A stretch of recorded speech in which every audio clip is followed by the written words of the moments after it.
US-China tensions are once again on the rise, with Xinjiang at the heart of the matter. Beijing has lashed out at Washington's decision to impose sanctions aimed at punishing China over its treatment of Uyghur minorities in the region. Now, it's described the move as hysterical and totally groundless, warning that all necessary measures will be taken. We go live to Nick Harper on the action America is taking in just a moment. But first, Olivia Seong with a rundown of the matter.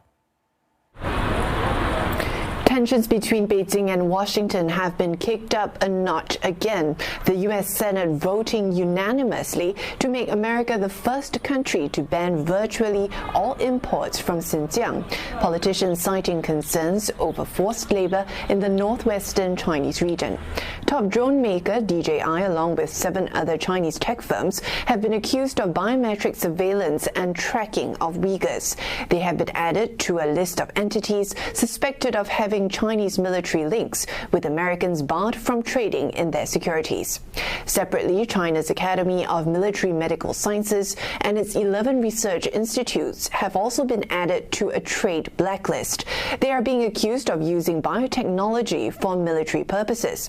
Now, in response, China's foreign ministry said that China firmly opposes the latest U.S. moves and called on Washington to rectify its mistaken ways. It also vowed to take all necessary measures to protect Chinese companies, adding that the U.S. has overstretched the concept of national security, accusing Washington of fabricating excuses to abuse export control measures to unreasonably suppress Chinese institutions and firms. 美方的行径严重破坏市场经济原则和国际经贸规则，严重损害中国机构和企业的利益。中方对此强烈不满，坚决反对。我们敦促美方立即纠正错误。 Now, the move comes as the U.S. and other countries have announced a diplomatic boycott of the Beijing Winter Olympics over concerns relating to China's human rights record. The United Nations and rights groups estimate that over 1 million Uighurs and other Muslim minorities have been detained in camps in Xinjiang, although China has repeatedly denied rights abuses, justifying its actions as a means to counter terrorism and extremism in the region. This also comes just a day after the U.S. imposed sanctions on Chinese firms that produce painkillers to address an addiction epidemic. Olivia Seong, CNN, Beijing. Nick Harper joins us from Washington, D.C. Nick, the United States not letting up on China despite the threat of reprisal. No, certainly not letting up. A really busy 24 hours here in Washington. Lots of action moving against China. The Commerce Department announcing that 34 research institutes and tech companies are now on that special banned list. It means that US companies cannot sell them any technology unless they get a special license. And it's the Uyghur Muslim minority population that's very much at the center of this action by the Biden administration. They're saying that these companies, that these institutes are creating technologies that repress minorities in China, that surveils the population. So, yes, the US is pushing hard. And like you say, there is no let up.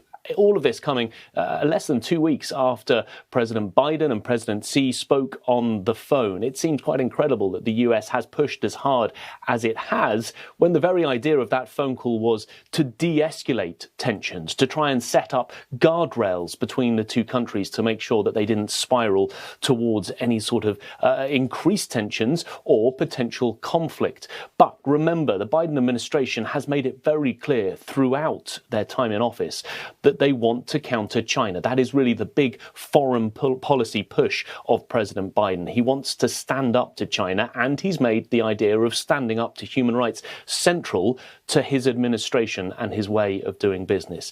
And it's also a matter that both Democrats and Republicans agree on. So as we head into the midterm election year, they don't take place until November 2022, but the president knows that he needs to be standing up and to be seen to be standing up to China to make sure that he doesn't seem weak. Because if he does seem weak, if he doesn't continue to push hard against Beijing, it is something that the Republicans would be able to use against him as we head towards those midterm elections.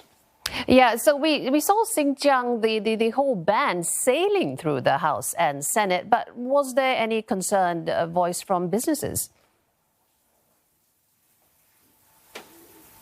Well, there was a little bit, but yeah, you're right. It is an issue which has overwhelming bipartisan support, unanimously supported in the Senate. Every single one of the senators, Democrats and Republicans, they don't often agree. They did on this one. In the House of Representatives, there was only one Republican lawmaker who voted against it. So we are seeing this as very much being an issue that both sides agree on. But not all companies agree on it. Nike, Coca-Cola, Apple, 3 companies that all expressed their concern about this import ban. This ban means that no products can now come in from Xinjiang unless there is a special license, or unless they can prove, the companies who are importing the goods, that they were not used with forced labour to make those goods. So those 3 companies were among companies that spoke up against it. They're not saying that they support forced labour. That's certainly not the case, but they are saying that they feel that by having this import ban, it will exacerbate global supply chain issues, which, as we know, is already a big problem. It is a ban that the president is expected to sign, and once he does so, it'll be 6 months before that ban comes into effect. Nick Harper in Washington, D.C. Thank you.